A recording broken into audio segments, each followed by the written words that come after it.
আসসালামু আলাইকুম সুপ্রিয় দর্শক মণ্ডলী। সম্প্রতি একটি ছবি সামাজিক যোগাযোগ মাধ্যমে ভাইরাল হয়েছে।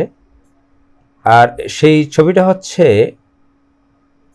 জগন্নাথ বিশ্ববিদ্যালয়ের মসজিদে, জামে মসজিদের মিম্বরে দাঁড়িয়ে কথা বলছেন সাদেকা হালিম নামের একজন নারী।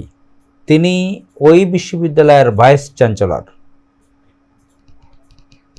তো সেই ছবিটা তিনি বেপর্দায় দাঁড়িয়ে বক্তব্য রাখছেন মসজিদে, সেই ছবিটা ভাইরাল হয়েছে। বিভিন্ন ব্যক্তিরা এটা শেয়ার করেছেন। আমি ঢাকা ইউনিভার্সিটির একজন গুরুত্বপূর্ণ প্রফেসরকে চিনি, যার সাথে আমার ভালো সম্পর্ক রয়েছে। তিনিও তার ফেসবুকে সেটা শেয়ার দিয়েছেন। অত্যন্ত আপত্তিজনক ব্যাপার। আপনারা জানেন যে ভাইস চ্যান্সেলর ওই বিশ্ববিদ্যালয়ের তিনি প্রধান, সেকেন্ড পজিশনের প্রধান তো রাষ্ট্রপতি কাগজ কলমে। রাষ্ট্রপতির হিসাব বাদ দিলে ওখানে তো তিনি সবকিছু প্রশাসনের, ঠিক আছে। কিন্তু তিনি মসজিদের মিম্বরে দাঁড়িয়ে কথা বলবেন, বক্তব্য দিবেন নারী হয়ে, সেটা কিভাবে হতে পারে? এটা কি আপত্তিজনক নয়? এখন জেন্ডারের একটা বিষয় থাকে।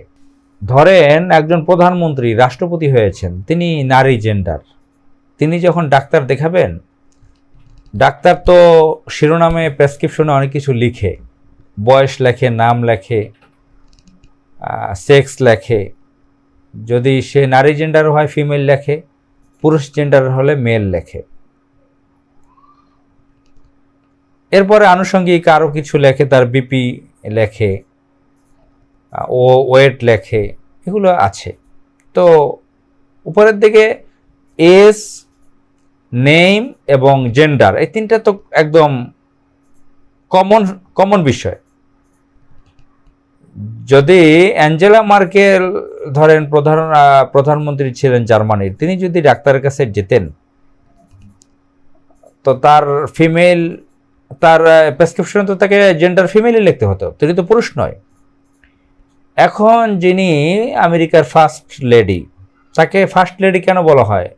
তাকে তো ফার্স্ট জেন্টস বলা হচ্ছে না, তিনি নারী, এজন্য ফার্স্ট লেডি বলা হচ্ছে। তো তার প্রোটোকলটা তো কম বড় না। তিনি পৃথিবীর সুপার পাওয়ার দেশ আমেরিকা, সেখানে প্রেসিডেন্টের স্ত্রী। জো বাইডেনের স্ত্রী Jill Biden, doctor Jill Biden, তিনি একজন শিক্ষিকা, তিনি এখন ফার্স্ট লেডি আমেরিকার, যুক্তরাষ্ট্রের। তিনি যদি ডাক্তারের কাছে যান, তার তো জেন্ডার লাগবে ফিমেল। কমলা হ্যারিস এখন আমেরিকার ভাইস প্রেসিডেন্ট, তিনিও নারী জেন্ডারে। তিনি যদি ডাক্তারের কাছে যান, তো তাকে জেন্ডার হিসেবে তাকে ফিমেল লাগবে। তিনি গাইনি ডাক্তারের শরণাপন্ন হতে পারেন যখন তখন। জিল বাইডেন বলেন, কমলা হ্যারিস বলেন, অ্যাঞ্জেলা মার্কেল বলেন, এই ধরনের ব্যক্তিরা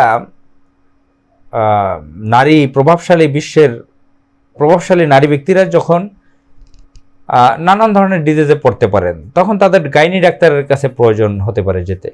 কোনো পুরুষ লোকের তো সেই গাইনি ডাক্তারের কাছে প্রয়োজন নেই, তিনি নারী, সেজন্য যাবেন। ইন্টারন্যাশনালি বড় বড় কনফারেন্সে যখন জয়েন করেন, তখন নারীদের জন্য আলাদা ওয়াশরুম থাকে, ফিমেল ওয়াশরুম। নিশ্চয়ই তারা ফিমেল ওয়াশরুম ব্যবহার করবেন। নারী হিসেবে তাদের যে ডিজিজ আছে, তাদের যে পোশাক আছে, সেগুলো আলাদা হবে। এই কথাগুলা, এই এক্সাম্পলগুলো, এই উদাহরণগুলো দেওয়ার কারণ হচ্ছে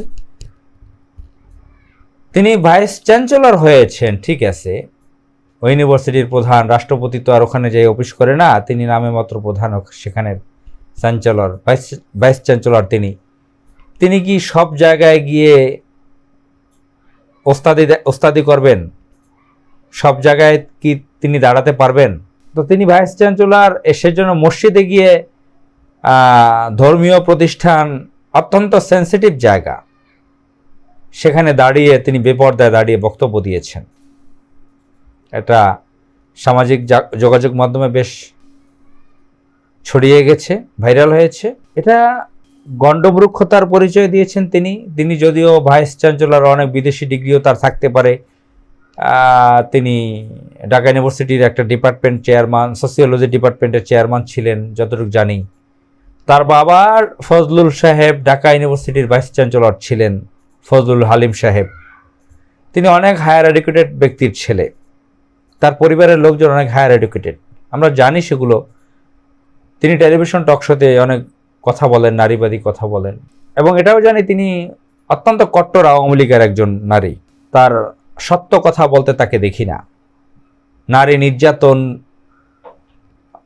ধর্ষণ দেশে তো হচ্ছে, তিনি তাকে সরব দেখি না। আবল তাবল বিষয় নিয়ে তিনি মিডিয়া কাঁপিয়ে রাখেন। আর তিনি সরকার ঘরানার থাকার কারণে তিনি এত খুব দ্রুত জগন্নাথ বিশ্ববিদ্যালয়ের ভাইস চ্যান্সেলর হতে পেরেছেন। এই জগন্নাথ বিশ্ববিদ্যালয়ের আর একটা গুন্ডা, যুবলীগের একটা গুন্ডা মিজানুর রহমান, তিনি ভাইস চ্যান্সেলর হয়েছিলেন কিছুদিন আগে। তিনি তার মেয়াদ শেষ হয়েছে, সেও ঢাকা ইউনিভার্সিটির প্রফেসর। এই গুন্ডাটায়, এই যুবলীগের গুন্ডাটায় সেও ছিল ওখানে, দলবাজ থাকার কারণে, আওয়ামী লীগের থাকার কারণে। তো আমরা তো অনেক শিক্ষাবিদকে চিনি, অনেক টিচারদেরকে চিনি, তারা তো এরকম ভাইস চ্যান্সেলর হচ্ছেন না দলীয় লোক না থাকার কারণে। আসিফ নজরুল কত নাম করা একজন ব্যক্তি, ইন্টারন্যাশনালি তিনি নাম করা একজন স্কলার, তো তাকে তো ঢাকা ইউনিভার্সিটির ভাইস চ্যান্সেলর হতে দেখছি না। ডক্টর সলিমুল্লাহ খান, তাকে তো দেখছি না ভাইস চ্যান্সেলর হতে ঢাকা বিশ্ববিদ্যালয়ের। প্রফেসর ডক্টর আবু বিল্লাহ সাহেব আছেন ঢাকা ইউনিভার্সিটির, তিনি সেখান থেকে পদত্যাগ করেছেন, তিনি ডিন ছিলেন। এর আগে আমরা দেখেছি প্রফেসর চৌধুরী মাহমুদুল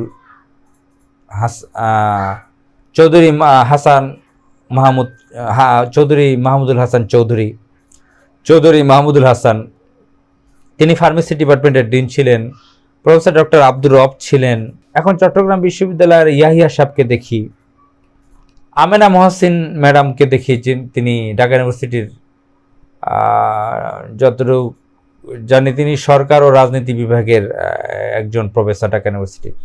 তাকে কিছুদিন টকশোতে কথা বলতে দেখছিলাম, পরে তিনি যেহেতু সত্য বলেন এর জন্য তাকে টকশোতে আর দেখা যায় না, আর টেলিভিশন মিডিয়ার মালিকরা তাকে থ্রেট মনে করছেন, হয়তো তাকে দেখতে পাচ্ছি না।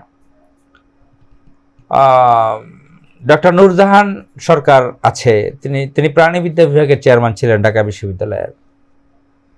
তো এছাড়া অনেকে আছে আমরা যাদের নাম জানি, চিনি, তাদেরকে তো আমরা এই সমস্ত বিশ্ববিদ্যালয়ের ভাইস চ্যান্সেলর হতে দেখি না। কারণ কি? তারা এই অবৈধ সরকারের চাটুকার নয়, এই অবৈধ সরকারের ক্যাডার নয়। সাদেকা হালিমের থেকে কি তাদের কোয়ালিটি কম? এই যে যাদের নাম বলছি, যে সকল ব্যক্তির নাম বলেছি, তাদের কি কোয়ালিটি কম? তারা তো বিশ্ববিদ্যালয়ের ভাইস চ্যান্সেলর হননি। এই জগন্নাথ বিশ্ববিদ্যালয়টা তো বিশ্ববিদ্যালয় ছিল না। 2004 সালে এটা বিশ্ববিদ্যালয়ে রূপান্তরিত হয়েছে। এটা ছিল কলেজ। বেগম খালেদা জিয়া বাংলাদেশের বৈধ প্রধানমন্ত্রী এটাকে কলেজ থেকে বিশ্ববিদ্যালয়ের উন্নতি করেন। এই যে সাদেকা হালিম টালিম গোপালীর কত প্রশংসা করেন এরা, কখনো তো খালেদা জিয়ার নাম বলবেন না যে আমি বিশ্ববিদ্যালয়ের ভাইস চ্যান্সেলর হয়েছি, যে বিশ্ববিদ্যালয়ের এই বিশ্ববিদ্যালয়ের ফাউন্ডার খালেদা জিয়া। অর্থাৎ তিনি কলেজ থেকে এটাকে বিশ্ববিদ্যালয়ে রূপান্তরিত করেছেন। এটার জন্য তো একটা ধন্যবাদ দিবেন না নারী হিসেবে, যে আমি একজন নারী, আর একজন নারী প্রধানমন্ত্রী ছিলেন, তিনি এটা কলেজ থেকে বিশ্ববিদ্যালয় করেছেন, আমি সেখানে আবার ভাইস চ্যান্সেলর হয়েছি, সেটা তো আর খালেদা জিয়ার নাম উচ্চারণ করবেন না। যাই হোক, সেটা ভিন্ন প্রসঙ্গ। এখন দেখেন, নারী হলে নারীদের একটা ব্যাপার থাকে। অনেকে বলবেন যে না, নারীরা আপনারা মূর্খতামূলক কথা বলছেন, নারীরা মসজিদে যেতে পারবে না কেন? হ্যাঁ, আমরা জানি ঢাকা শহরের অনেক মসজিদে নারীরা যেতে পারে, সে নারীদের জন্য আলাদা জায়গা করা আছে। আমরা জানি আল্লাহ রসুলের সময়ে নারীরা ঈদের জামাতেও যেতেন, কিন্তু আমরা এটাও তো জানি নারীরা তো ইমামতি করেন না, খুতবা দেন না। নারীরা তো কাবায় মসজিদুল হারামে দেখি না যে সেখানে কোনো ইমাম মুয়াজ্জিন নারী আছে। পৃথিবীর কোনো মসজিদে তো আমরা দেখি না যে নারীরা মসজিদে ইমামতি করেন, মুয়াজ্জিনি করেন, খাদেমগিরি করেন। খাদেমগিরি করতে পারে নারীরা, যেখানে নামাজ পড়েন সেখানে তারা নারীরা করতে পারেন, কিন্তু মুয়াজ্জিনগিরি, ইমাম সাহেব, খতিবগিরি তো করতে আমরা দেখি না। তো এটা তো একটা বেসিক মাসলা মাসাইল আছে, নারীরা এই জায়গায় আসে না।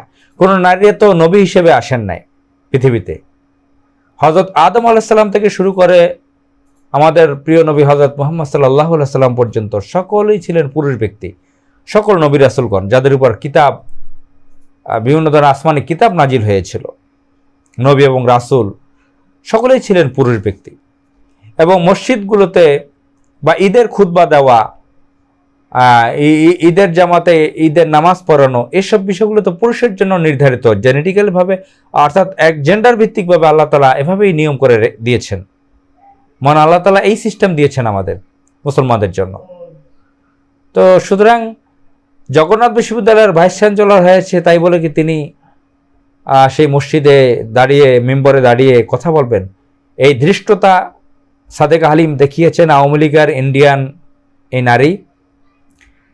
নারী। এজন্য বলেছি, যারা এই সাদেকা হালিম টাইপের আরও যারা আছেন বাংলাদেশে মিডিয়াতে কাঁপিয়ে রাখে, নারীবাদী নেত্রী হিসেবে পরিচিত, এরা সবাই ইন্ডিয়ান মিশন সাকসেস করার জন্য এদেশে এজেন্ট হয়ে কাজ করছে। এরা তাদের কথাবার্তা, চাল চলন, কাজ কর্ম, তাদের এজেন্ডা সব কিছু দেখলে আমরা সেটা প্রমাণ পাই। এজন্য তাদেরকে ইন্ডিয়ানও বলি, আওয়ামী লীগেরও বলি। ধৃষ্টতা কোন পর্যায়ে চলে গেছে যে তিনি বেপরদা অবস্থায় মসজিদের মিম্বরে দাঁড়িয়ে বক্তব্য দিচ্ছেন। আমরা আরেকটা ধৃষ্টতার কথা আমি ব্যক্তিগতভাবে জানি। জাহাঙ্গীরনগর বিশ্ববিদ্যালয়ের কেন্দ্রীয় মসজিদে একবার 1996 থেকে 2001 যিনি ভাইস চ্যান্সেলর ছিলেন প্রফেসর ডক্টর আবুল বায়েস, নাস্তিক ছিলেন, আপনারা জানেন আবুল বায়েস একজন নাস্তিক ছিলেন। সেই সময় জসিমউদ্দিন মানিক দর্শনের সেঞ্চুরি উৎসব পালন করেছিল জাহাঙ্গীরনগর বিশ্ববিদ্যালয়ে। তার বিচার তিনি করেননি। সেই আবুল বায়েস তিনি করেছেন সেই মসজিদের বারান্দায়, সেখানেও মসজিদ কমপ্লেক্সেই যেখানে নামাজ পড়ে মানুষে, সেখানে জুতা নিয়ে প্রবেশ করেছিলেন। একদম ভিতরে ঢোকার সময় ইমাম সাহেবকে জিজ্ঞেস করেছিলেন যে ভিতরে জুতা নিয়ে যেতে পারবো? তো তার এটা ধৃষ্টতা ছিল।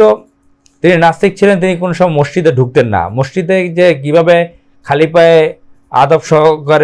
আদব সহকারে পরিষ্কার পরিচ্ছন্নভাবে ঢুকতে হয় সেটা তিনি জানতেন না।